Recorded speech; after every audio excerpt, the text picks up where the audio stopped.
Hello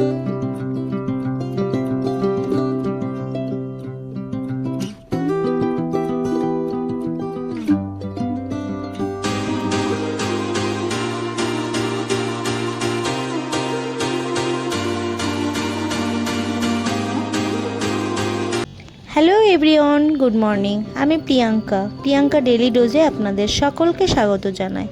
আশা করি সকলে ভীষণ ভালো আছেন, সুস্থ আছেন।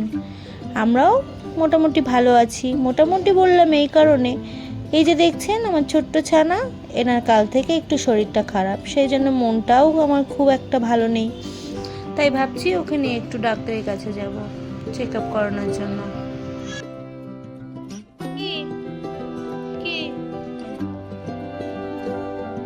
ডক্টরের কাছে যেতেই হবে, তাহলে যেতেই হবে। এই যে খারাপ লাগছে, এই যে ছানা খারাপ লাগছে।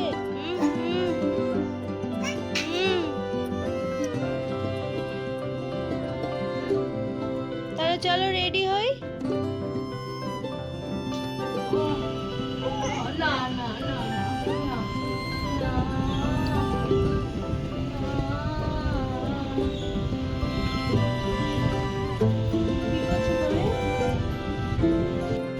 আমরা রেডি হয়ে গেছি সবাই। হসপিটালটা আমাদের বাড়ি থেকে খুব একটা দূর নয়, কাছাকাছিই আছে।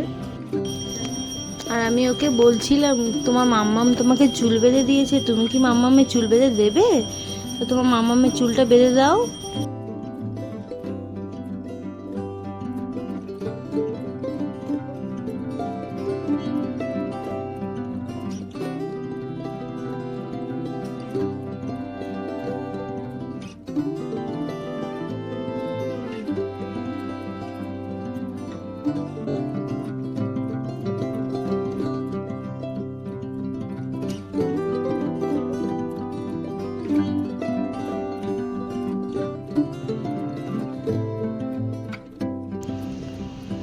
ওখানে পৌঁছে দেখি ভীষণ ভিড়, আর আমার ছানাটা খুব কাঁদছিল। তাই আমি একটা ফাঁকা জায়গায় বসেছিলাম ওকে নিয়ে।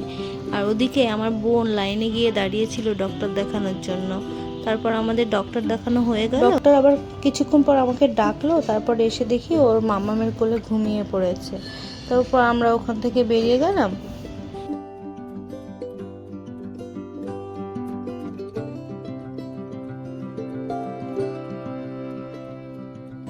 ডক্টর যে ওষুধগুলো প্রেসক্রাইব করেছে, আমরা সেগুলো নেওয়ার জন্য মাকে বললাম এখানেই বসো, তুমি আর মামি আর বোন গিয়েই আমরা ওষুধটা নিয়ে আসছি।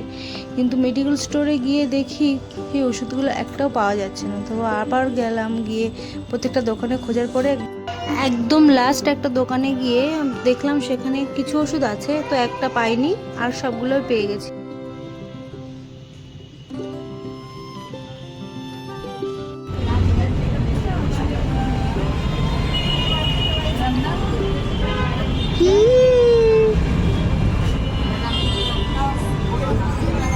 বাড়ি যাই, হয়েছে ডাক্তার দেখানো। আমাদের সব কাজ হয়ে গেছে, এবার আমরা বাড়িতে যাব। আর মাম্মাম সারা রাস্তা তো ঘুমালোই না, সারা রাস্তা শুধু দেখেই গেল যে কি আমি কোন জগতে এসেছি। গাড়িগুলো দেখছিল বসে বসে, আর ওর মাম্মাম ওকে কি বলছিল, তো এত হাসছিল আর দেখছিল চারিদিকে ঘুরে।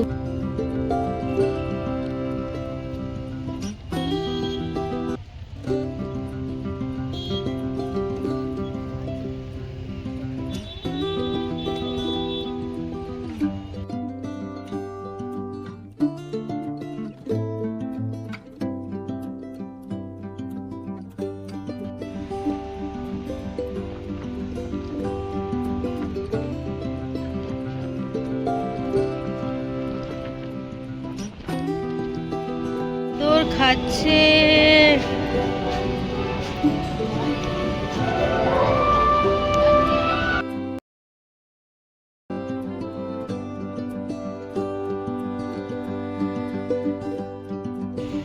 চলো আজকের ব্লগটা এখানেই শেষ করি। সবাই ভালো থেকো, দেখা হবে পরের ভিডিওতে।